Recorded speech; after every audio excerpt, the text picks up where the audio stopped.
ಶ್ರೀ ಗುರುಭ್ಯೋ ನಮಃ.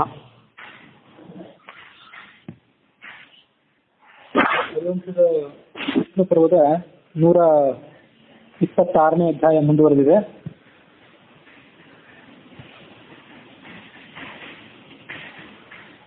ಹಿಮವಂತನ ಪುತ್ರಿಯಾದಂತಹ ಲಂಬಾದೇವಿ ಪಾರ್ವತಿಯ ಅಂಶ ಸಂಭೂತಳು. ಅವಳ ಪ್ರಾರ್ಥನೆಯಂತೆ ಕೃಷ್ಣ ಬಾಣಾಸುರನನ್ನ ಕೊಲ್ಲುವ ಸಂಹರಿಸುವಂತಹ ಮನಸ್ಸನ್ನು ಹಿಂತೆಗೆದುಕೊಂಡು ಅವನ ಸಾವಿರಾರು ತೋಳುಗಳನ್ನ ಕತ್ತರಿಸಿ ಹಾಕಿದ, ದ್ವಿಬಾಹುವನ್ನಾಗಿ ಮಾಡಿದ. ಆ ಬಳಿಕ ಸುದರ್ಶನ ಚಕ್ರ ಆತನ ಕೈ ಸೇರಿತು. ಬಾಣಾಸುರನ ಶರೀರದಿಂದ ರಕ್ತ ಧಾರಾಕಾರವಾಗಿ ಹರಿಯಲಿಕ್ಕೆ ಪ್ರಾರಂಭ ಆಯಿತು. ಬಾಣಾಸುರ ಸಿಂಹನಾದ ಮಾಡಿದ. ಆ ಸಿಂಹನಾದವನ್ನು ಕೇಳಿ ಆತನನ್ನು ಸಂಹರಿಸುವ ಸಲುವಾಗಿ ಮತ್ತೊಮ್ಮೆ ಚಕ್ರವನ್ನ ಕೃಷ್ಣ ಪ್ರಯೋಗ ಮಾಡಲಿಕ್ಕೆ ಉದ್ಯುಕ್ತನಾದ. ಆಗ ಮಹಾದೇವನೇ ತನ್ನ ಪುತ್ರನಾದಂತಹ ಕಾರ್ತಿಕೇಯನ ಜೊತೆಗೆ ಆ ಬಾಣಾಸುರನ ರಕ್ಷಣೆಗಾಗಿ ಅಲ್ಲಿ ಇಳಿದು ಬಂದು ಕೃಷ್ಣ ಕೃಷ್ಣ ಮಹಾಬಾಹೋ ಜಾನೇ ತ್ವಾಂ ಪುರುಷೋತ್ತಮಂ ಮಧುಕೈಟವ ಹಂತಾರಂ ದೇವದೇವಂ ಸನಾತನಂ. ನೀನು ರಾಕ್ಷಸರ ಸಂಹಾರಕನಾಗಿದ್ದಿ, ದೇವಾದಿದೇವ ಅನ್ನೋದನ್ನು ಕೂಡ ನಾನು ಬಲ್ಲವನಾಗಿದ್ದೇನೆ. ಬಾಣಾಸುರನನ್ನ ನೀನು ಸಂಹಾರ ಮಾಡಬಾರದು. ಅವನ ವಧೆಗಾಗಿ ಎತ್ತಿರುವಂತಹ ಸುದರ್ಶನ ಚಕ್ರವನ್ನ ಉಪಸಂಹಾರ ಮಾಡು. ಬಾಣಾಸುರನಿಗೆ ನಾನು ಹಿಂದೆ ಅಭಯವನ್ನು ಕೊಟ್ಟಿದ್ದೇನೆ, ನನ್ನ ಅಭಯದಾನ ವ್ಯರ್ಥವಾಗಬಾರದು. ಹಾಗಾಗಿ ಈತನ ವಿಷಯದಲ್ಲಿ ಕ್ಷಮೆ ತಾಳು ಅಂತ ಕೇಳ್ಕೋತೇನೆ ಅಂತ ಸ್ವಯಂ ಶಂಕರ ಪ್ರಾರ್ಥನೆ ಮಾಡಿದ. ಭಾಗವತದಲ್ಲಿಯೂ ಮೊನ್ನೆ ದಿವಸ ಹೇಳಿದ್ದೆ, ಪ್ರಹ್ಲಾದನಿಗೆ ಭಗವಂತನ ವರದಾನ ಇತ್ತು, ನಿನ್ನ ವಂಶದಲ್ಲಿ ಹುಟ್ಟಿ ಬಂದಂಥವರನ್ನು ಯಾರನ್ನು ಕೂಡ ನಾನು ಕೊಲ್ಲೋದಿಲ್ಲ ಅಂತ. ಹಾಗಾಗಿ ಕೃಷ್ಣ ಆ ವರದಾನವನ್ನು ನೆನಪಿಸಿಕೊಂಡು ಬಾಣಾಸುರನಿಗೆ ನಾನು ಅಭಯವನ್ನು ಇಟ್ಟಿದ್ದೇನೆ ಅಂತ ಹೇಳಿದ. ಮಹಾದೇವನೇ, ನಿನ್ನ ಆಶಯದಂತೆ ನಾನು ಚಕ್ರವನ್ನು ಹಿಂತೆಗೆದುಕೊಂಡಿದ್ದೇನೆ. ಬಾಣಾಸುರ ಜೀವಿಸಿರಲಿ. ನೀನು ದೇವತೆಗಳಿಗೂ ದೇವನಾಗಿದ್ದಿ, ಸಮಸ್ತ ಅಸುರರಿಗೂ ಕೂಡ ಮಾನ್ಯನಾಗಿದ್ದಿ. ಮಹೇಶ್ವರನೇ, ನಿನಗೆ ನಮಸ್ಕಾರ ಮಾಡ್ತೇನೆ. ನಮಸ್ತೆಸ್ತು ಗಮಿಷ್ಯಾಮಿ. ನಾನು ಈ ಜಾಗದಿಂದ ಇನ್ನು ಹೊರಟು ಹೋಗುವನಿದ್ದೇನೆ. ನಿನ್ನ ಅನುರೋಧದಂತೆ ಬಾಣಾಸುರನನ್ನ ಜೀವಸಹಿತ ಉಳಿಸಿದ್ದೇನೆ. ಇನ್ನು ನನಗೆ ಹೋಗಲಿಕ್ಕೆ ಅನುಮತಿ ಕೊಡು ಅಂತ ಹೀಗೆ ಹೇಳಿ ಶಿವನ ಅನುಮತಿಯನ್ನ ತೆಗೆದುಕೊಂಡು ಅನಿರುದ್ಧ ಇದ್ದಂತ ಜಾಗಕ್ಕೆ ಬಂದ. ಅದಾದ ನಂತರ ನಂದಿಕೇಶ್ವರ ಬಾಣನಿಗೆ ಈ ಮುಂದಿನ ಮಾತನ್ನು ಹೇಳಿದ. ಬಾಣಾಸುರನೇ, ದೇವದೇವನಾದಂತಹ ಶಿವನ ಬಳಿಗೆ ಹೋಗಿ ಆತನಿಗೆ ನಮಸ್ಕಾರ ಮಾಡು. ನಂದಿಕೇಶ್ವರನ ಮಾತನ್ನು ಕೇಳಿ ಬಾಣ ಕೂಡಲೇ ಶಿವನ ಬಳಿಗೆ ತೆರಳಿದ. ಅವನ ತೋಳುಗಳೆಲ್ಲವೂ ಕತ್ತರಿಸಲ್ಪಟ್ಟದ್ದನ್ನು ನೋಡಿ ಕರುಣೆಯಿಂದ ತನ್ನ ರಥದಲ್ಲಿ ಕೂಡಿಸಿಕೊಂಡು ನಂದಿಕೇಶ್ವರ ಮಹಾದೇವನಲ್ಲಿದ್ದಲ್ಲಿಗೆ ಆತನನ್ನ ತೆಗೆದುಕೊಂಡು ಹೋದ. ಮುಂದೆ ನಂದಿಕೇಶ್ವರ ಮತ್ತೆ ಹೇಳಿದ, ಬಾಣಾಸುರನೇ, ಶಂಕರ ಭಗವಂತನ ಸಮ್ಮುಖದಲ್ಲಿ ನೃತ್ಯ ಸೇವೆಯನ್ನು ಮಾಡು. ಅದರಿಂದ ನಿನಗೆ ಎಲ್ಲ ರೀತಿಯಾದಂತಹ ಮಂಗಳ ಆಗಬಹುದು. ಭಗವಂತ ನಿನ್ನ ವಿಷಯದಲ್ಲಿ ಕೃಪೆ ತೋರ್ಲಿಕ್ಕೆ ಉದ್ಯುಕ್ತನಾಗಿದ್ದಾನೆ. ಹೀಗೆ ಹೇಳಿದ ಕೂಡಲೇ ಆ ಬಾಣಾಸುರ ಭಯದಿಂದ ಆತುರನಾಗಿದ್ದರು, ಶರೀರಾದ್ಯಂತ ನೋವಿನಿಂದ ಕೂಡಿದ್ರೂ ಕೂಡ ಬಾಣಾಸುರನ ಮುಂದೆ ನೃತ್ಯ ಸೇವೆಯನ್ನು ಮಾಡಿದ. ನಂದಿಯ ಪ್ರೇರಣೆಯಂತೆ ವೇಗದಿಂದ ಬಾಣಾಸುರನ ಮುಂದೆ ಭಗವಂತನ ಮುಂದೆ ನೃತ್ಯವನ್ನು ಮಾಡಿದ. ಆಗ ಕರುಣಾಶಾಲಿಯಾದಂತಹ ಶಿವ ಬಾಣಾಸುರನಿಗೆ ಹೇಳಿದ, ಬಾಣಾಸುರನೇ, ನಿನ್ನ ಮನಸ್ಸಿನಲ್ಲಿರುವಂತಹ ವರವನ್ನು ಕೇಳಿಕೋ, ನಾನು ನಿನಗೆ ಪ್ರಸನ್ನನಾಗಿದ್ದೇನೆ. ಅಜರಾಮರಸ್ತೇವ ಭವೇಯಂ ಸತತಂ ವಿಭೋ ಏಷಮೇ ಪ್ರಥಮೋ ದೇವ ವರೋಸ್ತು ಯದಿ ಮನ್ಯಸೆ. ಸರ್ವವ್ಯಾಪಿಯಾದಂತಹ ಪರಮಾತ್ಮನೇ, ನಾನು ಮುಪ್ಪಿಲ್ಲದವನು ಸಾವಿಲ್ಲದವನು ಆಗಬೇಕು. ಇಂಥ ವರ ಪಡ್ಕೊಳ್ಳಿಕ್ಕೆ ನಾನು ಅರ್ಹ ಅಂತ ನೀನು ಭಾವಿಸೋದಾದ್ರೆ ಈ ವರವನ್ನು ನನಗೆ ಕೊಡು. ಆಗ ಮಹಾದೇವ ಹೇಳಿದ, ದೇವತೆಗಳಿಗೆ ಸಮಾನನಾಗಿರುವಂಥ ನಿನಗೆ ಜರ ಮೃತ್ಯುಗಳ ಭಯ ಇನ್ನು ಮುಂದೆ ಇರೋದಿಲ್ಲ. ಮತ್ತೂ ಒಂದು ವರವನ್ನು ಕೇಳು. ನಾನು ಬಹಳವಾಗಿ ಬಳಲಿದ್ದೇನೆ, ಗಾಯಗಳಿಂದ ಪೀಡಿತನಾಗಿದ್ದೇನೆ. ಆದರೂ ನಿನ್ನ ಪ್ರಸಾದಕ್ಕಾಗಿ ನರ್ತನ ಸೇವೆಯನ್ನು ಸಲ್ಲಿಸಿದ್ದೇನೆ. ನನ್ನಂತೆ ಯಾವ ಭಕ್ತರಾದರೂ ನಿನ್ನ ಅನುಗ್ರಹಕ್ಕಾಗಿ ಹೀಗೆ ನೃತ್ಯ ಮಾಡಿದರೆ ಅವರಿಗೆ ಪುತ್ರೋತ್ಸವವಾಗಲಿ ಅಂತ ಕೇಳ್ಕೊಂಡ. ಭಕ್ತಾನ ಭೃತ್ಯತಾಂ ದೇವ ಪುತ್ರ ಜನ್ಮ ಭವೇದ್ ಭವ ಭವ. ಶಿವನೇ, ನಿನ್ನ ಎದುರಿಗೆ ನೃತ್ಯ ಸೇವೆಯನ್ನು ಸಲ್ಲಿಸಿದವರಿಗೆ ಪುತ್ರ ಸಂತಾನ ಪ್ರಾಪ್ತಿಯಾಗಲಿ. ನಿನ್ನೇನೋ ಹೇಳಿದ್ದೆ, ಆದ್ಯಂತವಾದಂತಹ ಹರಿವಂಶ ಏನಿದೆ ಸಂತಾನದಾಯಕವಾದದ್ದು. ಅದರಲ್ಲಿ ಇಂಥ ಕೆಲವು ನಿರ್ದಿಷ್ಟವಾದಂತಹ ಕಥೆಗಳು, ನಿನ್ನೆ ಬಂದಂತಹ ಹರಿಹರದ ಐಕ್ಯವನ್ನು ಸಾರುವಂತಹ ಕಥೆ, ಮತ್ತೆ ಇಲ್ಲಿ ಬಾಣಾಸುರನ ನರ್ತನ ಸೇವೆಯ ಕಥೆ, ಈ ಎಲ್ಲ ಕಥೆಗಳೇನಿವೆ ಪುತ್ರ ಸಂತಾನದಾಯಕವಾದದ್ದು ಮತ್ತಷ್ಟು ನಿರ್ದಿಷ್ಟವಾಗಿ. ಹಾಗಾಗಿ ಸಂಗೀತ ಸೇವೆ ಇತ್ಯಾದಿ ಸೇವೆಗಳಂತೆ ನೃತ್ಯ ಸೇವೆಯು ಕೂಡ ಭಗವಂತನಿಗೆ ಪ್ರೀತಿದಾಯಕವಾದದ್ದು ಮತ್ತು ಸಂತಾನದಾಯಕವಾದದ್ದು. ನಿರಾಹಾರಾಹ ಕ್ಷಮಾವಂತಹ ಸತ್ಯ ಆರ್ಜವ ಸಮಾಹಿತಾಹ ಮದ್ಭಕ್ತಾಹ ಏತು ನೃತ್ಯಂತಿ ತೇಷಾಮೇವ ಭವಿಷ್ಯತಿ. ಆಗ ಮಹಾದೇವ ಹೇಳಿದ, ಬಾಣಾಸುರನೇ, ಯಾವ ನನ್ನ ಭಕ್ತರು ನಿರಾಹಾರರಾಗಿ ಕ್ಷಮಾಶೀಲರಾಗಿ ಸತ್ಯನಿಷ್ಠರಾಗಿ ಏಕಾಗ್ರಚಿತ್ತರಾಗಿ ನನ್ನ ಪ್ರೀತಿಗಾಗಿ ನಿನ್ನಂತೆ ನರ್ತನ ಸೇವೆಯನ್ನು ಸಲ್ಲಿಸ್ತಾರೋ ಅವರಿಗೆ ನಿಸ್ಸಂಶಯವಾಗಿ ನೀನು ಹೇಳಿದಂತ ಫಲ ದೊರೆಯುವುದಿದೆ.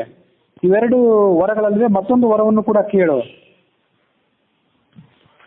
ಆಗ ಬಾಣಾಸುರ ಕೇಳಿದ, ಚಕ್ರಾಯುಧದ ಪ್ರಹಾರದಿಂದ ನನಗೆ ತೀವ್ರವಾದಂತಹ ವೇದನೆ ಆಗಿದೆ, ನಿನ್ನ ಅನುಗ್ರಹದಿಂದ ಆ ವೇದನೆಯು ಶಾಂತವಾಗಲಿ.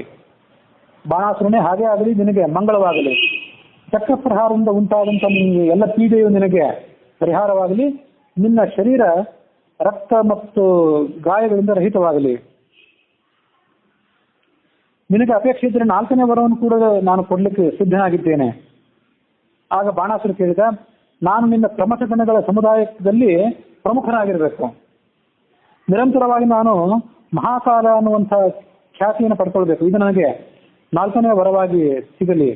ಮಹಾಕಾಲ ಇತಿ ಖ್ಯಾತಿ, ಮಹಾಕಾಲ ಅನ್ನುವಂಥ ಖ್ಯಾತಿಯನ್ನು ಕೂಡ ನನಗೆ ನೀನು ದೊರಕಿಸಬೇಕು.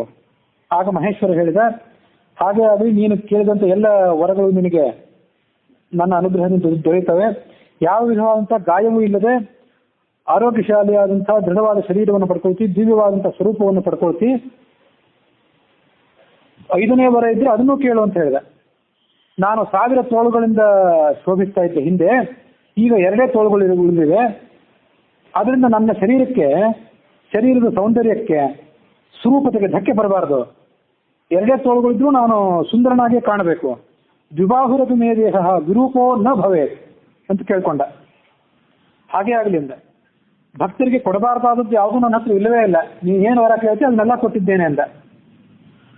ಹೀಗೆ ಬಾಣಾಸುರನಿಗೆ ಮಹಾದೇವ ಮತ್ತೆ ಹೇಳಿದ, ನೀನು ಅಪೇಕ್ಷೆ ಪಟ್ಟಿದ್ದೆಲ್ಲ ನಿನಗೆ ದೊರೆಯುವುದಿದೆ, ಇದರಲ್ಲಿ ಯಾವುದೇ ಸಂಶಯ ಇಲ್ಲ.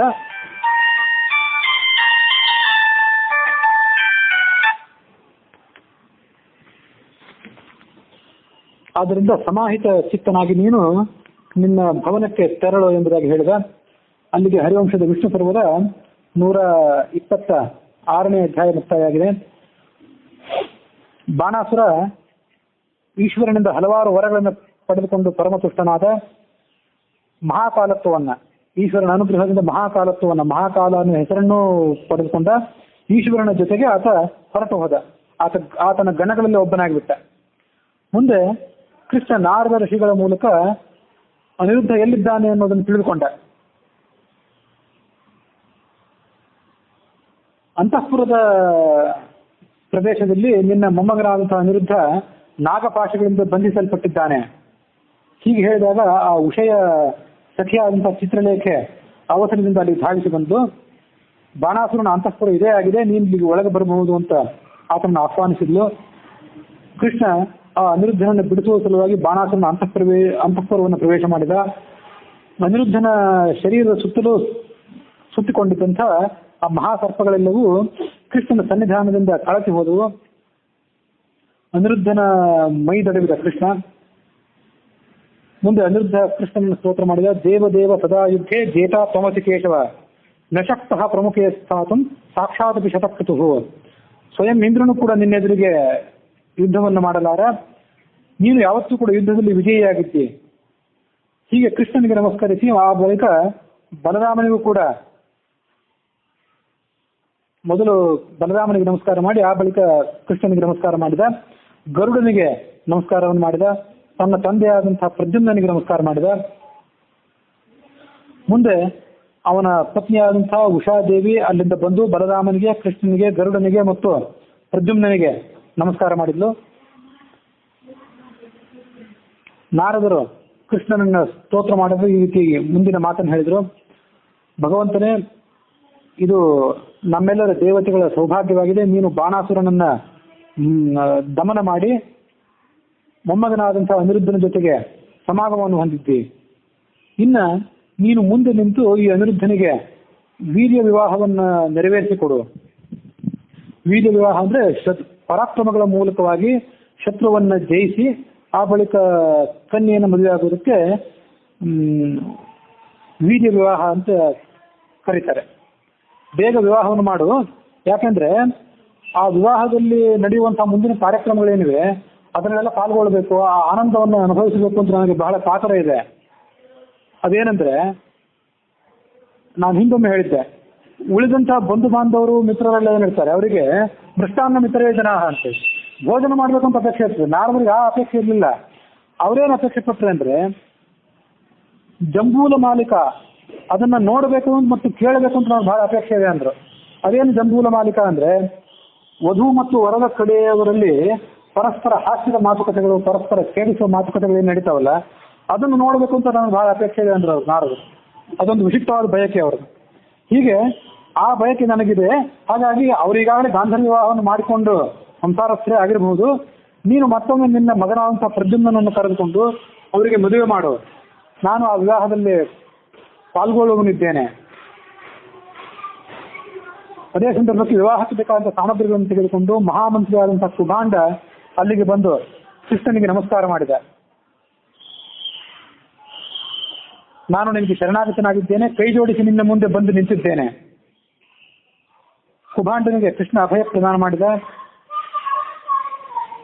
ಕುಭಾಂಡನೇ, ನೀನು ಮಾಡಿದಂತಹ ಸತ್ಕರ್ಮಗಳೆಲ್ಲವನ್ನು ನಾನು ತಿಳಿದಿದ್ದೇನೆ. ಬಾಣಾಸುರ ಈಗ ಪ್ರಮಥ ಗಣಗಳ ಅಧಿಪತಿಯಾಗಿ ಶಿವನ ಸನ್ನಿಧಾನದಲ್ಲಿದ್ದಾನೆ. ಮುಂದೆ ನೀನು ಈ ರಾಜ್ಯಕ್ಕೆ ಅಧಿಪತಿಯಾಗಬೇಕು. ನಿನ್ನ ಬಂಧು ಬಾಂಧವರ ಜೊತೆ ಈ ರಾಜ್ಯವನ್ನು ನೀನು ನನ್ನ ಆಶ್ರಿತನಾಗಿ ಚಿರಕಾಲ ಆಳಬೇಕು.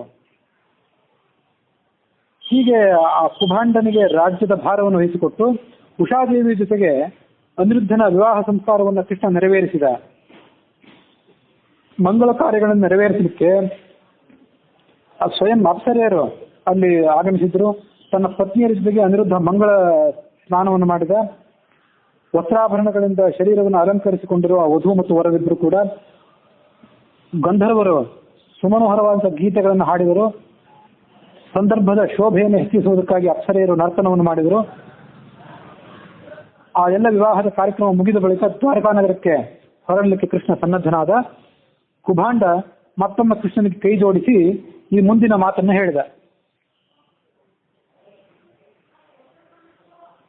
ಮಾಧವನೇ, ಬಾಣಾಸುರನಿಗೆ ಸೇರಿದಂತಹ ಗೋವುಗಳು ವರುಣ ದೇವನ ಅಧೀನದಲ್ಲಿವೆ. ಅಮೃತಕ್ಕೆ ಸಮಾನವಾದಂತಹ ಹಾಲನ್ನು ಕೊಡುವಂಥವು. ಆ ಹಾಲನ್ನು ಕುಡಿಯುವಂಥವನು ಮಹಾಬಲಿಷ್ಠ ಮತ್ತು ಅಜೇಯನಾಗ್ತಾನೆ.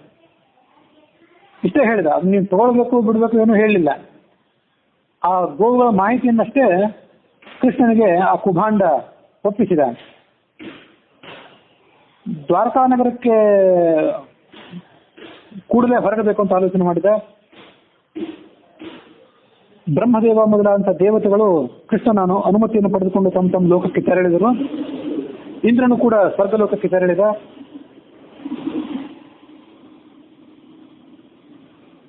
ಪಾರ್ವತಿ ದೇವಿ ಸ್ವಯಂ ಅಲ್ಲಿ ಬಂದು ನಿಂತು ತನ್ನ ಮೊಮ್ಮಗಳಾದಂತಹ ಉಷಾದೇವಿಯನ್ನ ದ್ವಾರಕಾನಗರಕ್ಕೆ ಕಳಿಸಿಕೊಟ್ಟಳು. ನವಿಲುಗಳನ್ನು ಹೂಡಿದಂತಹ ರಥದಲ್ಲಿ ಕುಳಿತು ಉಷಾದೇವಿ ದ್ವಾರಕಾನಗರಕ್ಕೆ ಪ್ರಯಾಣ ಮಾಡಿದಳು. ಬಲಭದ್ರ, ಕೃಷ್ಣ, ಪ್ರದ್ಯುಮ್ನ, ಅನಿರುದ್ಧ ಇವರೆಲ್ಲರೂ ಕೂಡ ಗರುಡನ ಮೇಲೆ ಕುಳಿತು ಅಲ್ಲಿಂದ ಪ್ರಯಾಣ ಮಾಡಿದರು.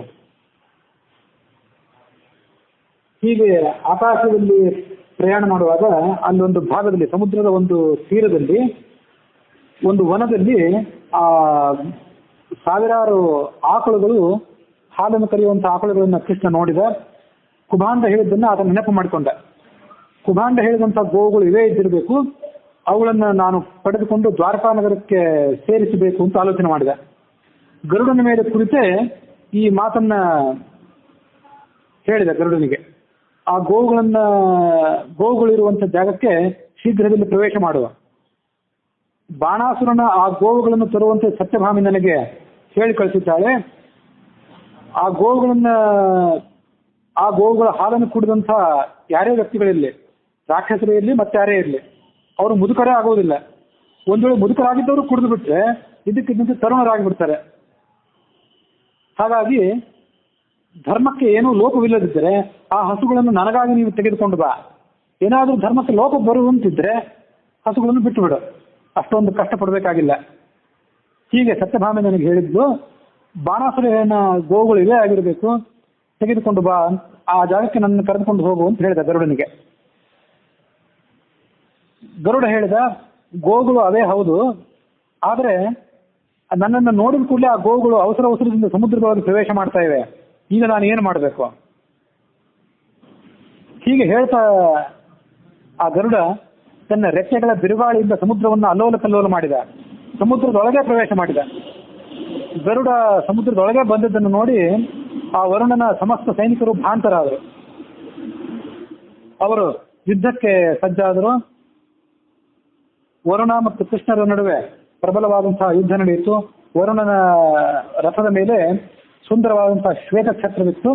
ಆ ಶ್ವೇತ ಛತ್ರದ ಸುತ್ತಲೂ ಅಮೃತಮಯವಾದಂತಹ ನೀರು ಸುರಿಯುತ್ತಾ ಇತ್ತು. ವರುಣನ ಮಕ್ಕಳು, ಮೊಮ್ಮಕ್ಕಳು ಇತ್ಯಾದಿ ದೊಡ್ಡ ಪರಿವಾರವು ಕೂಡ ಆ ಕೃಷ್ಣನನ್ನ ಎದುರಿಸಿ ಯುದ್ಧ ಮಾಡಲಿಕ್ಕೆ ಬಂತು. ಈ ವೈಷ್ಣವಾಸ್ತ್ರವನ್ನ ಅಭಿಮಂತ್ರಣ ಮಾಡಿ ನಾನು ನಿನ್ನ ಮೇಲೆ ಪ್ರಯೋಗ ಮಾಡಿದ್ದೇನೆ, ವರುಣನೇ ಸ್ಥಿರವಾಗಿ ನಿಲ್ಲು ಎಂಬುದಾಗಿ ಕೃಷ್ಣ ಆ ವರುಣನನ್ನು ಸಂಬೋಧಿಸಿ ಹೇಳಿ ವೈಷ್ಣವಾಸ್ತ್ರವನ್ನು ಪ್ರಯೋಗ ಮಾಡಿದ.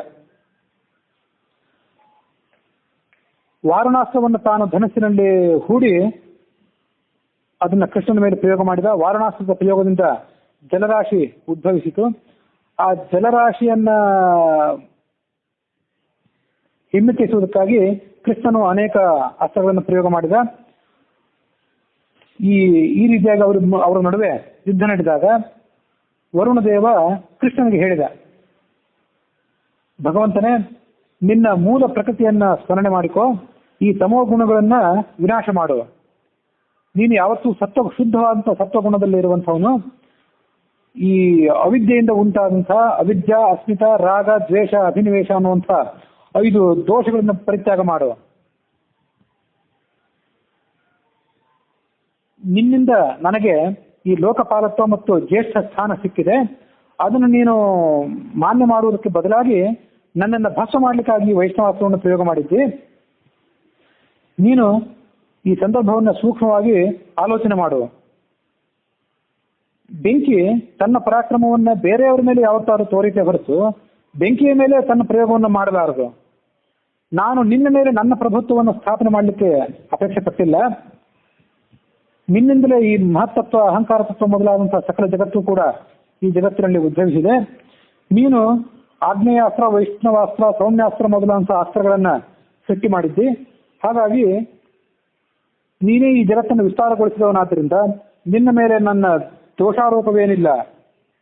ನನಗೆ ನಿನ್ನ ಮೇಲೆ ದ್ವೇಷವೂ ಕೂಡ ಇಲ್ಲ. ದುಷ್ಟರ ದಮನಕ್ಕಾಗಿ, ಶಿಷ್ಟರ ರಕ್ಷಣೆಗಾಗಿ ನೀನು ಈ ಜಗತ್ತಿನಲ್ಲಿ ಅವತರಿಸಿದ್ದಿ. ಹಾಗಾಗಿ ನಿನ್ನ ಸತ್ವಗುಣವನ್ನು ಆಶ್ರಯಿಸಿ ಈ ಸಂದರ್ಭದಲ್ಲಿ ಏನು ಮಾಡಬೇಕು ಅಂತ ಆಲೋಚನೆ ಮಾಡು. ನೀನು ಪ್ರಜಾಪತಿ ಸದಸ್ಯನಾಗಿದ್ದಿ, ಆದರೂ ನಮ್ಮನ್ನು ಮೋಹಗೊಳಿಸ್ತಾ ಇದ್ದಿ. ಹೀಗೆ ಹೇಳಿದ ಕೂಡಲೇ ಕೃಷ್ಣ ಆ ವರುಣನ ವಿಷಯದಲ್ಲಿ ಸುಪ್ರಸನ್ನನಾದ. ವರುಣದೇವನೇ, ಶಾಂತಿ ಸಂಧಾನ ಆಗಬೇಕಾದ್ರೆ ನಿನ್ನಲ್ಲಿರುವಂತಹ ಗೋವುಗಳನ್ನು ನಮಗೆ ಕೊಡಬೇಕು. ಆಗ ಕೃಷ್ಣ ಹೇಳಿದ, ಮಧುಸೂದನೇ, ನನ್ನ ಮಾತನ್ನು ಕೇಳು. ಬಾಣಾಸುರನ ಜೊತೆ ನನ್ನದೊಂದು ನಿಬಂಧನವಿತ್ತು. ಆ ನಿಬಂಧನವನ್ನು ಮೀರಿ ನಾನು ನಿನಗೆ ಈ ಗೋವುಗಳನ್ನು ಕೊಡೋದು ಹೇಗೆ? ಪ್ರತಿಜ್ಞೆಯನ್ನು ಮುರಿದರೆ ನನ್ನ ವ್ಯಕ್ತಿತ್ವಕ್ಕೆ ಭಂಗ ಬಂದಿತ್ತು. ನನ್ನ ಬಾಣಾಸುರನ ಜೊತೆ ನಾನು ಆ ಗೋವುಗಳ ರಕ್ಷಣೆಯ ವಿಷಯದಲ್ಲಿ ಏನು ನಿಬಂಧನ ಮಾಡಿಕೊಂಡಿದ್ದೇನೆ, ಅದನ್ನು ಮೀರೋದು ಹೇಗೆ? ನನ್ನನ್ನು ಪಾಪಯುಕ್ತನಾಗುವಂತೆ ಮಾಡಬೇಡ. ನಾನು ಜೀವಿಸಿರುವಾಗ ಬಾಣಾಸುರನ ಧೇನುಗಳನ್ನು ನಿನಗೆ ಕೊಡಲಾರೆ. ನನ್ನನ್ನು ಸಂಹಾರ ಮಾಡಿ ಬೇಕಾದ್ರೆ ಆ ಹಸುಗಳನ್ನು ನೀನು ಒಯ್ಯಿ. ಹಿಂದೆ ನಾನು ಇದೇ ರೀತಿ ಪ್ರತಿಜ್ಞೆ ಮಾಡಿದ್ದೆ. ಇದನ್ನ ನೀನು ಆಲೋಚನೆ ಮಾಡು. ನಿನ್ನ ಅನುಗ್ರಹಕ್ಕೆ ನಾನು ಪಾತ್ರನಾಗಿದ್ದೆ, ನನ್ನನ್ನು ರಕ್ಷಣೆ ಮಾಡು. ಒಂದು ವೇಳೆ ಆ ಧೇನುಗಳೇ ನಿನಗೆ ಬೇಕಾದಂತಾದ್ರೆ ನನ್ನನ್ನು ಕೊಂದು ಆ ಧೇನುಗಳನ್ನು ತೆಗೆದುಕೊಂಡು ಹೋಗು. ಹೀಗೆ ಹೇಳಿದ ಕೂಡಲೇ ಕೃಷ್ಣ ಅದನ್ನು ಆಲೋಚನೆ ಮಾಡಿದ. ವರುಣನ ಪ್ರತಿಜ್ಞೆ ಏನಿದೆ ಅದು ಅಭೇದ್ಯವಾಗಿದೆ, ಹಾಗಾಗಿ ಗೋವುಗಳಿಗೆ ಸಂಬಂಧಪಟ್ಟಂತೆ ಈ ವಿವಾದ ಏನಿದೆ ಇದನ್ನು ಬಿಟ್ಟು ಬಿಡಬೇಕು ಅಂತ ಆಲೋಚನೆ ಮಾಡಿದ. ವರುಣದೇವನೇ, ಬಾಣಾಸುರನಿಗೆ ನೀನು ಹಾಗೊಂದು ಪ್ರತಿಜ್ಞೆಯನ್ನು ಮಾಡಿಕೊಟ್ಟಿದ್ದಾದ್ರೆ ಈ ವಿವಾದವನ್ನು ನಾವಿಬ್ರು ಕೂಡ ಬಿಟ್ಟು ಬಿಡೋಣ. ನಿನ್ನ ವಿಷಯದಲ್ಲಿ ನಾನು ಇಂಥ ಅವ್ಯವಹಾರವನ್ನು ಮಾಡೋದು ಹೇಗೆ? ನೀನು ಈ ವಿವಾದದಿಂದ ಮುಕ್ತನಾಗಿದ್ದಿ, ನೀನು ಸತ್ಯಸಂಧನಾಗಿ ಉಳಿಯಬೇಕು. ನಾನು ಬಾಣಾಸುರನ ಈ ಗೋವುಗಳನ್ನು ಮುಕ್ತಗೊಳಿಸಿದ್ದೇನೆ, ಈ ವಿಷಯದಲ್ಲಿ ಯಾವುದೇ ವಿವಾದವಿಲ್ಲ.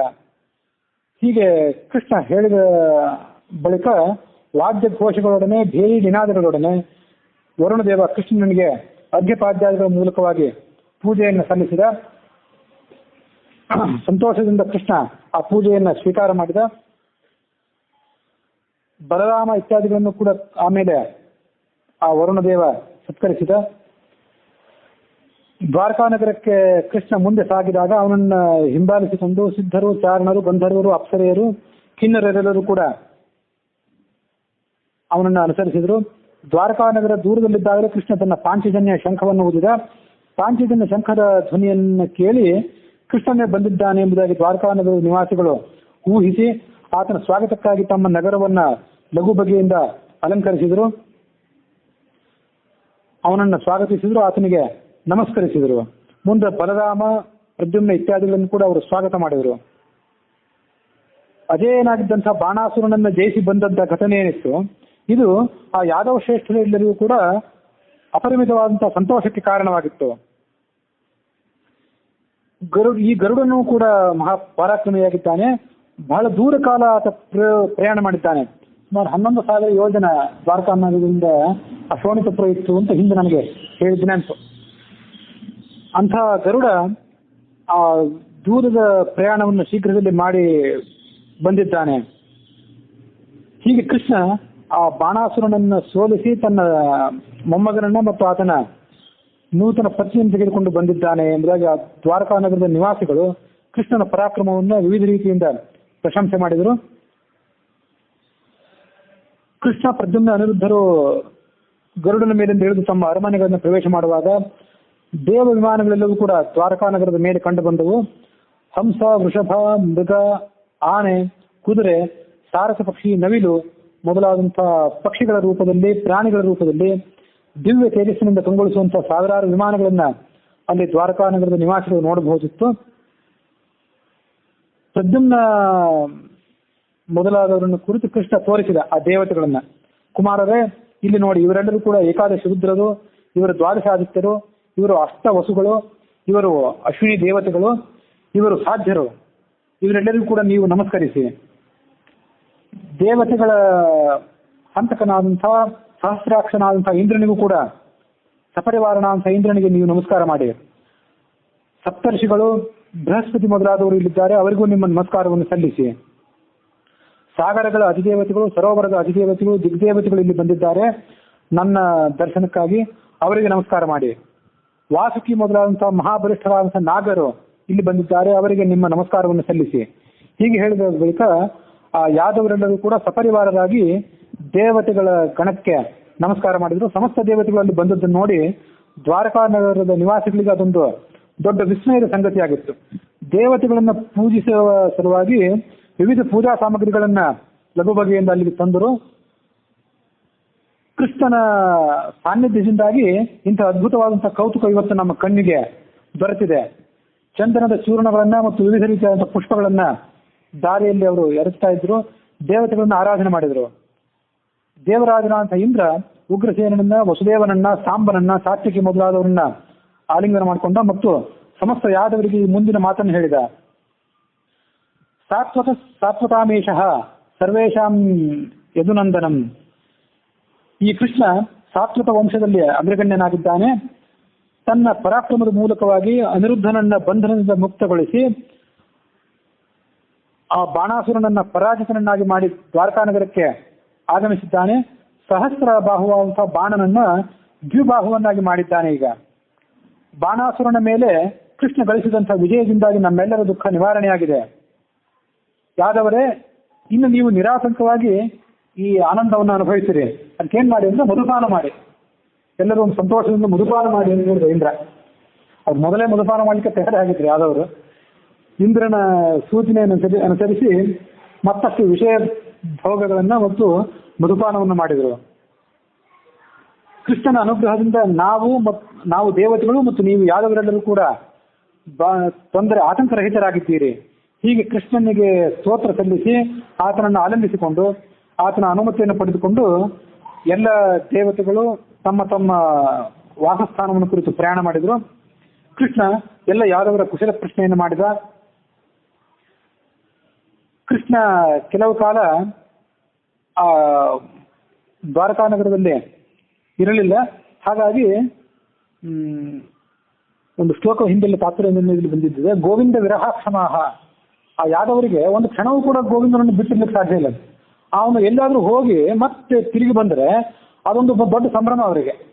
ಬಂದ ಕೂಡಲೇ ಅವನನ್ನು ಸ್ವಾಗತ ಮಾಡೋದು, ನಗರವನ್ನು ಅಲಂಕರಿಸುವುದು, ಮತ್ತೆ ಅದನ್ನು ಆಸ್ವಾದನೆ ಮಾಡೋದು, ಇದೊಂದು ದೊಡ್ಡ ಉತ್ಸವ ಯಾದವರಿಗೆ.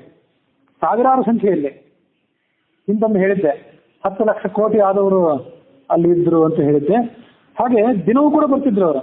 ಪ್ರತಿನಿತ್ಯವೂ ಅವ್ರು ಬಂದ್ರು ಆ ಯಾದವರ ಸಂಖ್ಯೆ ಎಲ್ಲ ಮುಗಿಯಲಾರ್ದಷ್ಟು ಸಂಖ್ಯೆ ಇರ್ತದೆ. ಹಾಗಾಗಿ ಸಾವಿರಾರು ಸಂಖ್ಯೆಯಲ್ಲಿ ಕೋಲಾಹಲವನ್ನು ಮಾಡಿಕೊಂಡು, ಅವ್ರಿಗೊಂದು ದೊಡ್ಡ ಸಂಭ್ರಮ ಅದು. ಆ ಕೋಲಾಹಲವನ್ನು ಮಾಡಿಕೊಂಡು ಕೃಷ್ಣನ ದರ್ಶನಕ್ಕಾಗಿ ಬರ್ತಿದ್ರು.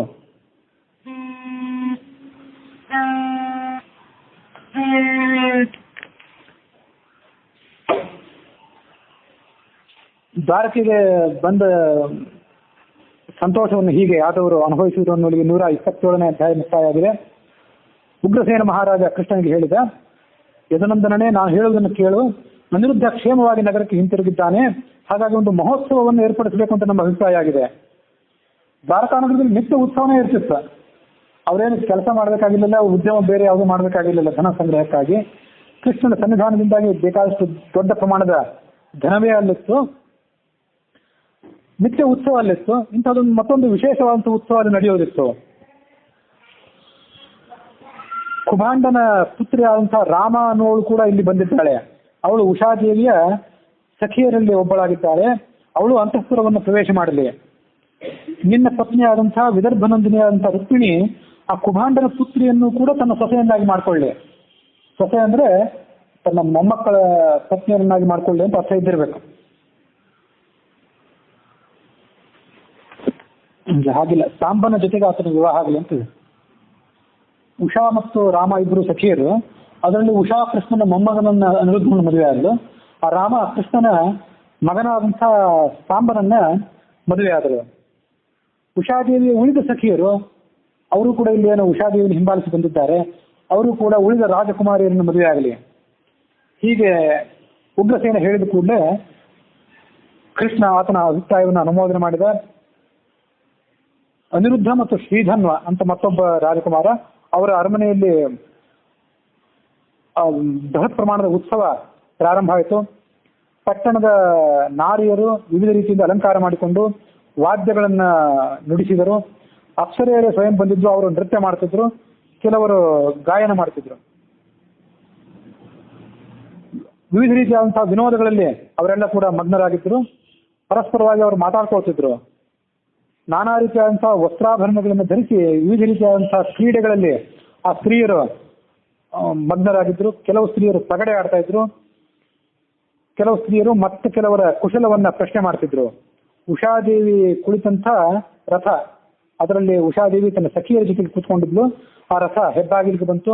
ಕೃಷ್ಣ ರುಕ್ಮಿಣಿಗೆ ಹೇಳಿದ, ದೇವಿ, ರುದ್ರನ ಪತ್ನಿಯಾದಂತಹ ಪಾರ್ವತಿ ದೇವಿಯು ಈ ಉಷಾದೇವಿಯನ್ನು ಇಲ್ಲಿಗೆ ಕಳಿಸಿದ್ದಾಳೆ. ನವಿಲಿನಿಂದ ಕೂಡಿದಂತಹ ರಥದಲ್ಲಿ ಇಲ್ಲಿಗೆ ಕಳಿಸಿದ್ದಾಳೆ. ಅವಳ ಸಖಿಯರು ಅಲ್ಲಿದ್ದಾರೆ, ಅವಳನ್ನು ನೀನು ಸ್ವೀಕಾರ ಮಾಡು. ಉತ್ತಮ ಕುಲದಲ್ಲಿ ಆಕೆ ಜನಿಸಿದವಳಾಗಿದ್ದಾಳೆ ಮತ್ತು ಎಲ್ಲ ರೀತಿಯಾದಂತಹ ಸದ್ಗುಣಗಳಿಂದ ಕೂಡಿದವಳಾಗಿದ್ದಾಳೆ. ಹೀಗೆ ಹೇಳಿದ ಕೂಡಲೇ ಅಂತಃಪುರದ ಸ್ತ್ರೀಯರೆಲ್ಲರೂ ಕೂಡ ಮಂಗಲಾಚಾರ ಪೂರ್ವಕವಾಗಿ ಮನಸ್ಸಿನ ಸಂಪ್ರದಾಯಕ್ಕನುಸಾರವಾಗಿ ಆ ನೂತನ ವಧುವನ್ನ ಮನೆ ತುಂಬಿಸಿಕೊಂಡರು. ಅನಿರುದ್ಧನ ಅಂತಃಪುರವನ್ನು ಉಷಾದೇವಿ ಪ್ರವೇಶ ಮಾಡಿದ್ಲು. ದೇವಕಿ, ರೋಹಿಣಿ, ರುಕ್ಮಿಣಿ ಮತ್ತು ಶುಭಾಂಗಿ ಅಥವಾ ಏನ್ ಹೆಸರು ಹೇಳಿದ್ದೆ ಹಿಂದೆ, ರುಕ್ಮವತಿ, ಪ್ರದ್ಯುಮ್ನ ಪತ್ನಿ ರುಕ್ಮವತಿ ಅಥವಾ ಶುಭಾಂಗಿ, ಅವೆರಡು ಒಬ್ಬರದೇ ಹೆಸರು. ಅವರು ಬಹಳ ಕಾಲದಿಂದ ಅನಿರುದ್ಧನನ್ನ ನೋಡಿರಲಿಲ್ಲ. ಹಾಗಾಗಿ ಆತನನ್ನು ನೋಡಿದ ಕೂಡಲೇ ಅವರು ಆನಂದ ಬಾಷ್ಪವನ್ನ ಸುರಿಸಿದರು. ರೇವತಿ ಮತ್ತು ರುಕ್ಮಿಣಿಯರು, ಕೃಷ್ಣನ ಮತ್ತು ಬಲರಾಮನ ಮಹಿಷಿಯರು ಅನಿರುದ್ಧನನ್ನ ಅವನ ಮನೆಗೆ ಕಳಿಸಿಕೊಟ್ರು. ಮುಂದೆ ಪ್ರದ್ಯುಮ್ನ ಪತ್ನಿ ಅಂತ ಶುಭಾಂಗಿಗೆ ಹೀಗೆ ಹೇಳಿದರು, ಶುಭಾಂಗಿ, ಇವತ್ತು ನಿನ್ನ ಮಗನಾದಂಥ ಅನಿರುದ್ಧನನ್ನ ನಾವೆಲ್ಲ ನೋಡಿದ್ದೇವೆ. ಇದೊಂದು ದೊಡ್ಡ ಸೌಭಾಗ್ಯದ ವಿಷಯವಾಗಿದೆ. ಮುಂದೆ ಆ ಎಲ್ಲ ಸ್ತ್ರೀಯರು ನಾನಾ ಪ್ರಕಾರದ ವಾದ್ಯಗಳ ಘೋಷಗಳ ನಡುವೆ ಸಾಂಪ್ರದಾಯಿಕವಂತ ಮಂಗಳ ಕಾರ್ಯವನ್ನ ನೆರವೇರಿಸಿದರು.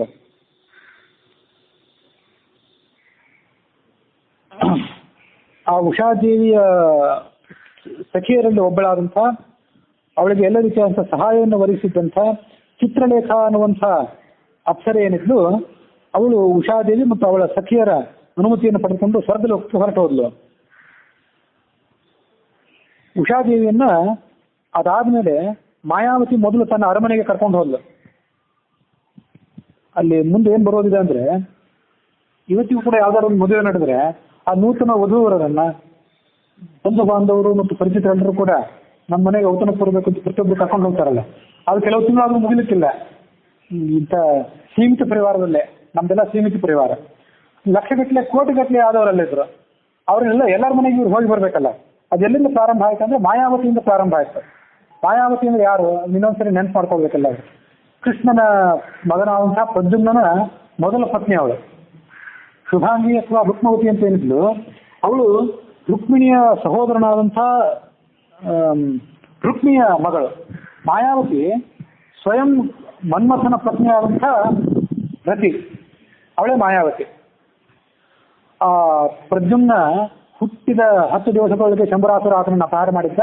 ಶಂಬರಾಸುರನ ಅರಮನೆಯಲ್ಲಿ ಆ ತನ್ನ ಗಂಡನಿಗಾಗಿ ಅವಳು ಕಾದಿದ್ದು ಆತನನ್ನ ಕೆಲವೇ ತಿಂಗಳುಗಳಲ್ಲಿ, 4 ವರ್ಷಗಳಲ್ಲಿ ತರುಣನಾಗಿ ಆಕೆ ಬೆಳೆಸಿದ್ಲು.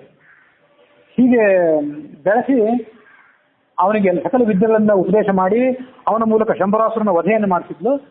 ಮುಂದೆ ಪ್ರದ್ಯುಮ್ನ ಅವಳನ್ನು ಮದುವೆಯಾಗಿ ಅವಳ ಜೊತೆಗೆ ದ್ವಾರಕಾನಗರಕ್ಕೆ ಬಂದು ತಲುಪಿದ್ದ ಅಂತ ಕಥೆ ನೋಡಿದ್ವಿ ಹಿಂದೆ. ಅವಳು ಪ್ರದ್ಯುಮ್ನ ಮೊದಲ ಪತ್ನಿ. ಆಮೇಲೆ ಆ ರುಕ್ಮವತಿ ಅಥವಾ ಶುಭಾಂಗಿ.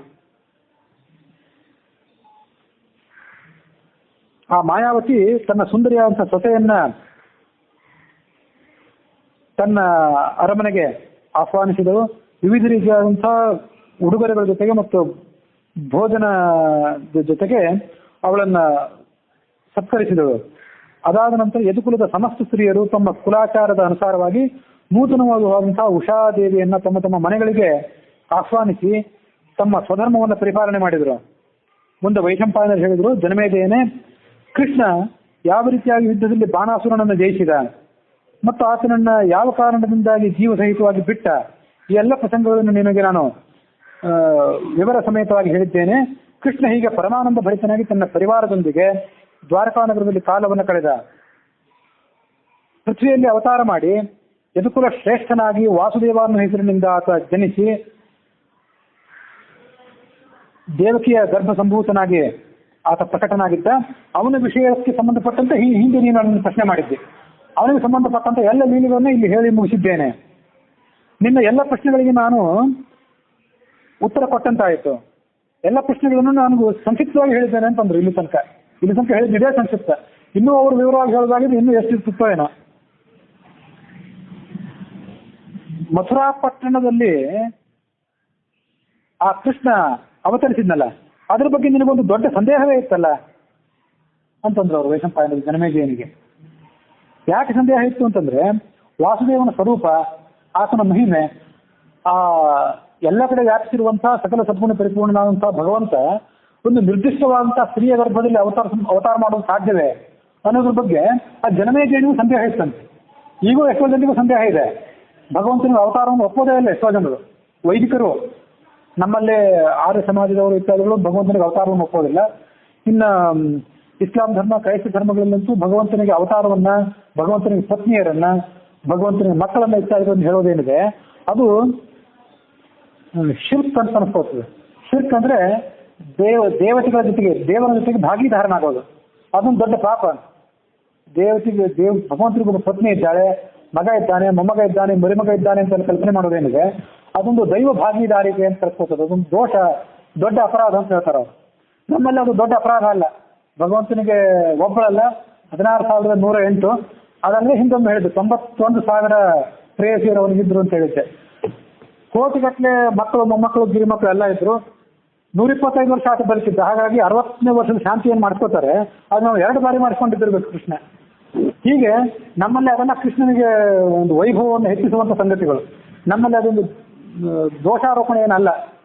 ಹಾಗಾಗಿ ಎಷ್ಟೋ ಜನಕ್ಕೆ ಇವತ್ತಿಗೂ ಈಗ 5,000 ವರ್ಷದ ಹಿಂದೆ ಆ ಮಥುರಾನಗರದಲ್ಲಿ ಕೃಷ್ಣ ಜನಿಸಿದ್ದ ಹೌದೇ, ಅಥವಾ ಯಾವನೋ ಒಬ್ಬ ಗೋಪಾಲಕನನ್ನ ನಾವು ಹಿಂದೂಗಳು ಸೇರಿ ದೇವತೆಗಳ ಪಟ್ಟಕ್ಕೆ ಏರಿಸಿದ್ದೇವೇನೋ ಅಂತ ಹೇಳುವವರಿದ್ದಾರೆ. ಇನ್ನು ಅವರಲ್ಲಿ ವಿದೇಶಿಯರಿದ್ದಾರೆ, ಸ್ವದೇಶಿಯರಿದ್ದಾರೆ, ಬುದ್ಧಿಜೀವಿಗಳಿದ್ದಾರೆ, ಬುದ್ಧಿರಹಿತರಾದವರಿದ್ದಾರೆ, ಎಲ್ಲ ಥರದವರಿದ್ದಾರೆ. ಹಾಗೆ ಜನ್ಮೇಜಯನಿಗೂ ಅದೇ ಕಾಲದಲ್ಲಿದ್ದವನು ಅವನು. 5,000 ವರ್ಷದ ಗ್ಯಾಪ್ ಈಗಿದೆ. ಆ ಜನ್ಮೇಜಯನಿಗೆ ಎಷ್ಟು ಗ್ಯಾಪ್ ಇದ್ದಿರ್ಬೇಕು? ಬಹಳ ಗ್ಯಾಪ್ ಇದ್ದಿರ್ಲಿಕ್ಕಿಲ್ಲ. ಅವನಿಗೂ ಸಂದೇಹ ಇತ್ತು, ನಿನಗೂ ಸಂದೇಹ ಇತ್ತಲ್ಲ. ಆ ಸಂದೇಹ ಎಲ್ಲ ಬಗೆಹರಿಯುವಂತೆ ನಾನು ನಿನಗೆ ಹೇಳಿದ್ದೇನೆ ಅಂದ್ರೆ ಅವರು. ಆಶ್ಚರ್ಯಂ ಚೈವ ನಾಣ್ಯದ್ವೈ ಕೃಷ್ಣಶ್ಚಾಶ್ಚರ್ಯ ಸನ್ನಿಧಿ ಸರ್ವೇಶ್ವಾಶ್ಚರ್ಯ ಕಲ್ಪೇಶು ನಾಸ್ತಿ ಆಶ್ಚರ್ಯಂ ಅವೈಷ್ಣವಂ. ಈ ಜಗತ್ತಿನಲ್ಲಿ ಅತ್ಯಂತ ಅದ್ಭುತವಾದಂಥ ಆಶ್ಚರ್ಯಕರವಾದ ಸಂಗತಿ ಯಾವುದಾದ್ರೂ ಇದ್ದರೆ, ಅತ್ಯಂತ ಅದ್ಭುತವಾದಂಥ ಧನ್ಯ ಯಾವುದಾದ್ರೂ ಇದ್ದರೆ ಅದು ಭಗವಂತ ಒಂದೇ ಅಂದ್ರೆ ಅವರು. ಹಿಂದೆ ಧನ್ಯಾಶ್ಚರ್ಯ ಉಪಾಖ್ಯಾನದಲ್ಲಿ ತನ್ನ ಮಹಿಷಿಯಾದಂಥ ಲಕ್ಷ್ಮಿಯ ಜೊತೆಗೂಡಿದಂಥ ಕೃಷ್ಣ, ದಕ್ಷಿಣೆಯ ಜೊತೆಗೂಡಿದಂಥ ಕೃಷ್ಣ, ಅವನೇ ಧನ್ಯ, ಅವನೇ ಆಶ್ಚರ್ಯ ಅನ್ನೋ ಉಪಾಖ್ಯಾನ ನಾವು ನೋಡಿದ್ವಿ. ಅದು ಮತ್ತೊಮ್ಮೆ ಇಲ್ಲಿ ಕೇಳಿ ಬಂದಿದೆ. ಸೀಮಿತವಾದಂಥ ಗರ್ಭದಲ್ಲಿ ಅವನು ಹುಟ್ಟಿ ಬರೋದು ಹೇಗೆ, ಅದು ಇನ್ನೂ ಒಂದು ಬರೋದಿದೆ. ಇದೇ ಹರಿವಂಶದಲ್ಲಿ ಮುಂದೆ ವಾಮನಾವತಾರದಲ್ಲಿ ಹಾಗೊಂದು ಕಡೆ ಬರೋದಿದೆ. ಸರ್ವವ್ಯಾಪ್ತನಾದಂಥ ಭಗವಂತ ಸೀಮಿತವಾದಂತಹ ಅದಿತಿ ದೇವಿಯ ಗರ್ಭದಲ್ಲಿ ಹುಟ್ಟಿದ್ದು ಹೇಗೆ, ಅವತಾರ ಮಾಡಲಿಕ್ಕೆ ಸಾಧ್ಯತೆ ಇದೆ, ಅವತಾರ ಮಾಡುವುದು ಅಸಂಭವವಲ್ಲವೇ ಅಂತ ಪ್ರಶ್ನೆ ಇದೆ ಅಲ್ಲಿ. ಆ ಪ್ರಶ್ನೆಗೆ ಉತ್ತರ ಕೊಟ್ಟಿದ್ದೂ ಇದೆ. ಸರ್ವವ್ಯಾಪ್ತ ಅಂತ ಅವನನ್ನು ಒಪ್ಪಿದ ಮೇಲೆ, ಸರ್ವಶಕ್ತ ಅಂತ ಒಪ್ಪಿದ ಮೇಲೆ ಅವನಿಗೆ ಅವತಾರ ಅನ್ನೋದು ಅಸಂಗತಿ ಅಂತ ನಾವು ಯಾಕೆ ಭಾವಿಸಬೇಕು?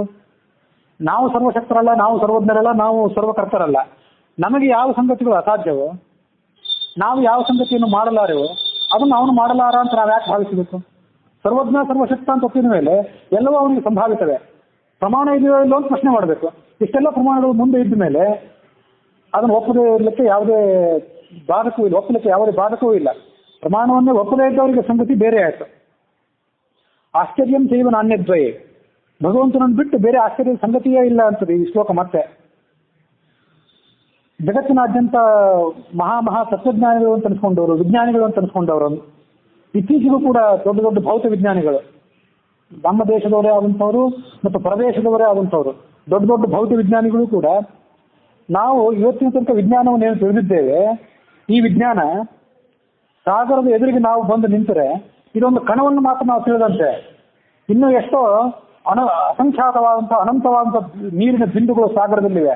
ಅದರ ಪೈಕಿ ನಾವು ತಿಳಿದಿದ್ದು ಒಂದನ್ನೇ. ಈ ಮಾತನ್ನು ಹೇಳಿದ್ದು ಯಾರೋ ನಮ್ಮಂಥವ್ರು ಭೌತ ವಿಜ್ಞಾನದ ಹೆಸರನ್ನು ಕೇಳಿದವರಲ್ಲ.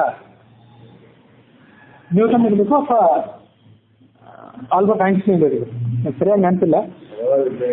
ಎಲ್ಲ ವಿಜ್ಞಾನಿಗಳ ಅಭಿಪ್ರಾಯನೂ ಅದೇ. ನಿಜವಾಗಿ ವಿನೀತರಾದವರಾಗಿದ್ದರೆ, ತತ್ವವಿಜ್ಞಾನಿಗಳಾಗಿದ್ದರೆ ಅವರೆಲ್ಲ ಅಭಿಪ್ರಾಯ ಅದೇ. ಅವರು ಯಾವ ಈ ಜಗತ್ತನ್ನು ಅತ್ಯಂತ ಆಶ್ಚರ್ಯ ಅಂತ ಗಮನಿಸಿ ಅದರ ಬಗ್ಗೆ ಸಂಶೋಧನೆ ಮಾಡ್ತಾರೆ, ಆ ಎಲ್ಲ ಜಗತ್ತಿಗಿಂತ ಹೆಚ್ಚು ಆಶ್ಚರ್ಯಕವಾದ ಈ ಭಗವಂತ, ಆ ಜಗತ್ತನ್ನು ನಿರ್ಮಾಣ ಮಾಡಿದಂಥ ಭಗವಂತ ಅನ್ನೋ ಕಾರಣಕ್ಕಾಗಿ ಆ ಭೌತ ವಿಜ್ಞಾನವನ್ನು ಇಲ್ಲಿ ಪ್ರಸ್ತಾವ ಮಾಡಿದೆ ಅಷ್ಟೇ. ಹಾಗಾಗಿ ಆ ಎಲ್ಲ ವಿಜ್ಞಾನಗಳನ್ನು ಅಭ್ಯಾಸ ಮಾಡುವಂಥ ವಿಜ್ಞಾನಿಗಳು, ಭೌತ ವಿಜ್ಞಾನಿಗಳೆಲ್ಲ ಏನಿದ್ದಾರೆ ಅವರೆಲ್ಲರಿಗಿಂತ ತತ್ವಜ್ಞಾನವನ್ನು ಅಭ್ಯಾಸ ಮಾಡುವಂಥ ಅವಕಾಶ ಪಡೆದಂಥವ್ರ ಮಹರ್ಷಿಗಳೇನಿದ್ದಾರೆ, ದೇವತೆಗಳೇನಿದ್ದಾರೆ, ಅವರು ಹೆಚ್ಚು ಧನ್ಯರು. ಆ ಧನ್ಯನಾದಂತಹ ಆಶ್ಚರ್ಯಕರನಾದಂತಹ ಭಗವಂತನನ್ನು ಉಪಾಸನೆ ಮಾಡುವಂಥ ತತ್ವಜ್ಞಾನಿಗಳು, ದೇವತೆಗಳು, ಋಷಿಗಳು ಅವರೇ ಧನ್ಯರು. ಏಷ ಧನ್ಯೋ ಹಿ ಧನ್ಯಾನಾಂ ಧನ್ಯಕೃತ್ ಧನ್ಯ ಭಾವನಃ ದೇವೇಶು ತು ಸದೈತ್ಯೇಶು ನಾಸ್ತಿ ಧನ್ಯತರಃ ಅಚ್ಯುತ. ದೇವತೆಗಳಲ್ಲಾಗಲಿ ದೈತ್ಯರಲ್ಲಾಗಲಿ ಭಗವಂತನಿಗಿಂತ ಕೃಷ್ಣನಿಗಿಂತ ಹೆಚ್ಚು ಧನ್ಯರಾದಂಥವರು ಬೇರೆ ಯಾರೂ ಕೂಡ ಇಲ್ಲ. ಆದಿತ್ಯರು, ವಸುಗಳು, ರುದ್ರರು, ಅಶ್ವಿನಿ ಕುಮಾರರು, ಮರುತ್ತುಗಳು, ಆಕಾಶ, ಭೂಮಿ ಎಲ್ಲವೂ ಕೂಡ ಭಗವಂತನ ಸ್ವರೂಪವೇ ಆಗಿದೆ. ಧಾತೃ ವಿಧಾತೃ ಅವನೇ ಆಗಿದ್ದಾನೆ, ಪಿತಾಮಹನೂ ಅವನೇ ಆಗಿದ್ದಾನೆ. ನಾಗದಲ್ಲಿ ಆತ ಅನಂತನ ರೂಪದಿಂದಿದ್ದಾನೆ. ಏಕಾದಶಿ ರುದ್ರರಲ್ಲಿ ಆತ ಶಂಕರನಾಗಿದ್ದಾನೆ. ಸಮಸ್ತ ಜಗತ್ತು ಕೂಡ ಆತನಲ್ಲಿ ಅಧಿಷ್ಠಿತವಾಗಿದೆ. ಜನಮೇಜಯನೇ, ಬಾಣನೊಡನೆ ಕೃಷ್ಣ ಯುದ್ಧ ಮಾಡಿದಂಥ ಸಮಾಚಾರವನ್ನು ನಾನು ನಿನಗೆ ವಿವರಿಸಿ ಹೇಳಿದ್ದೇನೆ. ಇದನ್ನು ಕೇಳಿದ ಮಾತ್ರಕ್ಕೆ ಹೇಳುವಂಥವರ ವಂಶ ಮತ್ತು ಕೇಳುವಂಥವರ ವಂಶ ಇವೆಲ್ಲವೂ ಕೂಡ ಅಖಂಡವಾದಂತಹ ಪ್ರತಿಷ್ಠೆಯನ್ನ, ಅಖಂಡವಾದಂತಹ ಸೌಭಾಗ್ಯವನ್ನು ಪಡ್ಕೊಳ್ತವೆ. ಯಾರು ಕೇಳಿಬಿಟ್ರು ಸಾಕು. ಇನ್ನು ಒಂದು ವೇಳೆ ನೀವು ಅದನ್ನು ಮನಸ್ಸಿನ ಧಾರಣೆ ಮಾಡ್ಕೊಂಡಿದ್ದಾದ್ರೆ ಅಧರ್ಮ ಅವರ ಸಮೀಪಕ್ಕೂ ಸುಳಿಯಲಾರದು, ಅಧರ್ಮವನ್ನು ಅವರು ಕನಸಿನಲ್ಲಿ ಕೂಡ ಮಾಡಲಾರರು. ಯಜ್ಞ ಪರಿಸಮಾಪ್ತಿ ಆದ ಬಳಿಕ ನೀನು ಜನಮೇಜಯನೇ ಯಜ್ಞ ಮಾಡಿದಿ, ಯಜ್ಞ ಪರಿಸಮಾಪ್ತಿ ಆದ ಬಳಿಕ ನೀನು ಕೇಳಿದಂಥ ಎಲ್ಲ ಪ್ರಶ್ನೆಗಳಿಗೆ ಉತ್ತರ ರೂಪವಾಗಿ ನಾನು ಕೃಷ್ಣನ ಸಂಪೂರ್ಣ ಲೀಲೆಗಳನ್ನು ವರ್ಣನೆ ಮಾಡಿ ಹೇಳಿದ್ದೇನೆ. ಯಾವನು ಅತ್ಯಂತ ಆಶ್ಚರ್ಯಕರವಾದಂತಹ ಈ ವಿಷ್ಣು ಪರ್ವವನ್ನು ಮನಸ್ಸಿನಲ್ಲಿ ಧಾರಣೆ ಮಾಡ್ತಾನೆ ಆತ ಸಕಲ ಪಾಪಗಳಿಂದಲೂ ಮುಕ್ತನಾಗ್ತಾನೆ. ಸರ್ವ ಪಾಪ ವಿನಿರ್ಮುಕ್ತ ವಿಷ್ಣು ಲೋಕಂ ಸಗಚ್ಚತಿ. ಕಲ್ಯ ಉತ್ಥಾಯ ಯೋ ನಿತ್ಯಂ. ಕಲ್ಯ ಅಂದ್ರೆ ಪ್ರಭಾತ ಕಾಲದಲ್ಲಿ, ಪ್ರಭಾತ ಕಾಲದಲ್ಲಿ ಎದ್ದು ಏಕಾಗ್ರಚಿತ್ತನಾಗಿ ಈ ಪರ್ವವನ್ನು ಪಾರಾಯಣ ಮಾಡುವವನಿಗೆ ಇಹಲೋಕದಲ್ಲಾಗಲಿ ಪರಲೋಕದಲ್ಲಾಗಲಿ ಯಾವುದೇ ಅಶುಭವಿಲ್ಲ. ವಿಷ್ಣು ಪರ್ವವನ್ನು ಪಾರಾಯಣ ಮಾಡುವಂಥ ಬ್ರಾಹ್ಮಣ ಎಲ್ಲ ಜಾತಿಯವರು ಏನೇನು ಫಲವನ್ನು ಪಡ್ಕೊಳ್ತಾರೆ. ಈ ವಿಷ್ಣು ಸಹಸ್ರನಾಮದ ಕೊನೆಗೆ ಬರುವಂತಹ ಫಲಶ್ರುತಿ ಏನಿದೆ ಅದನ್ನೇ ಇಲ್ಲಿಯೂ ಅನುವೃತ್ತಿ ಮಾಡುತ್ತಾರೆ. ಬ್ರಾಹ್ಮಣ ಸರ್ವವೇದಿ ಸ್ಯಾತ್ ಕ್ಷತ್ರಿಯೋ ವಿಜಯೀ ಭವೇ. ಬ್ರಾಹ್ಮಣ ಸಕಲ ಶಾಸ್ತ್ರ ಪಾರಂಗತನಾಗ್ತಾನೆ. ಈ ಅಧ್ಯಾಯವನ್ನ ಪಾರಾಯಣ ಮಾಡುವುದರಿಂದ ಕ್ಷತ್ರಿಯ ವಿಜಯವನ್ನು ಪಡ್ಕೊಳ್ತಾನೆ. ವೈಶ್ಯ ತನ್ನ ವ್ಯಾಪಾರದಲ್ಲಿ ಧನ ಸಮೃದ್ಧಿಯನ್ನು ಪಡ್ಕೊಳ್ತಾನೆ. ಮತ್ತು ಶೂದ್ರನಾದವನು ಕೂಡ ತನ್ನ ಸಕಲ ಕಾಮಗಳನ್ನು ಪಡ್ಕೊಳ್ತಾನೆ. ನಾಶುಭಂ ಪ್ರಾಪ್ನುಯಾತ್ ಕಿಂಚಿತ. ಅವನ ಸಮೀಪಕ್ಕೆ ಅಶುಭ ಅನ್ನೋದು ಸುಳಿಯುವುದೇ ಇಲ್ಲ. ದೀರ್ಘಂ ಆಯುರ್ ಲಭೇತ ಸಹ. ಸುದೀರ್ಘವಾದಂತಹ ಆಯುಷ್ಯವನ್ನ ಆತ ಪಡ್ಕೊಳ್ತಾನೆ. ಹೀಗೆ ಎಲ್ಲ ಹೇಳಿದ ಬಳಿಕ ಆ ಸೌತಿಗಳು ಹೇಳಿದರು. ವೈಶಂಪಾಯನರು ಜನಮೇಜಯನಿಗೆ ಹೇಳಿದ್ದನ್ನ ಶೌನಕಾದಿ ಋಷಿಗಳಿಗೆ ಲೋಮಹರ್ಷಣರು ಅಂದ್ರೆ ಉಗ್ರಶ್ರವರು ಅನುವಾದ ಮಾಡಿ ಹೇಳ್ತಾ ಇದ್ರು. ವಿಪ್ರಶ್ರೇಷ್ಠರೇ, ಪರೀಕ್ಷಿತನ ಮಗನಾದಂತಹ ಜನಮೇಜಯ ಸ್ಥಿರಚಿತ್ತನಾಗಿ ವೈಶಂಪಾಯನಿಗೆ ಹೇಳಿದಂತಹ ಹರಿವಂಶವನ್ನ ಆಮೂಲವಾಗ್ರವಾಗಿ ಶ್ರವಣ ಮಾಡಿದ. ಶೌನಕರೇ, ಹೀಗೆ ನಾನು ಕೂಡ ಕೆಲವು ಪ್ರಕರಣಗಳನ್ನ ಸಂಕ್ಷಿಪ್ತವಾಗಿ ಹೇಳಿದ್ದೇನೆ, ಇನ್ನು ಕೆಲವು ಪ್ರಕರಣಗಳನ್ನು ವಿಸ್ತಾರವಾಗಿ ಹೇಳಿದ್ದೇನೆ. ಎಲ್ಲ ವಂಶಗಳ ವರ್ಣನೆಯನ್ನು ನಿಮ್ಮ ಮುಂದೆ ನಾನು ಮಾಡಿದ್ದೇನೆ. ಇನ್ನು ಮುಂದೆ ನಾನು ಏನು ಮಾಡಬೇಕಾಗಿದೆ ಅದನ್ನು ವಿವರಿಸಿ ಹೇಳಿ ಎಂಬುದಾಗಿ ಆ ಸೌತಿಗಳು ಆ ದೀರ್ಘಕಾಲ ಯಜ್ಞ ನಡೆದಿತ್ತಲ್ಲ ಅದನ್ನು ಮತ್ತೊಂದ್ಸರಿ ನೆನಪು ಮಾಡ್ಕೋಬೇಕು. ನಾವು ಸೌತಿಗಳು ಅಂದ್ರೆ ಅವರು ಬ್ರಾಹ್ಮಣರಾಗಿರ್ಲಿಲ್ಲ, ರಸ ಹೊಡೆಯುವಂತ ಜಾತಿಯವರಾಗಿದ್ರು. ಅವರನ್ನು ಮೇಲೆ ಕೂಡಿಸಿ ಎಲ್ಲ ಬ್ರಾಹ್ಮಣರು ಕೆಳಗೆ ಕೂತು ಅವರ ಮೂಲಕ ಈ ಭಗವಂತನ ಕಥೆಗಳನ್ನು ಆಸ್ವಾದನೆ ಮಾಡಿದರು. ಅಲ್ಲಿಗೆ ಹರಿವಂಶದ ವಿಷ್ಣು ಪರ್ವದ 128ನೇ ಅಧ್ಯಾಯ ಸಮಾಪ್ತ ಆಗಿದೆ.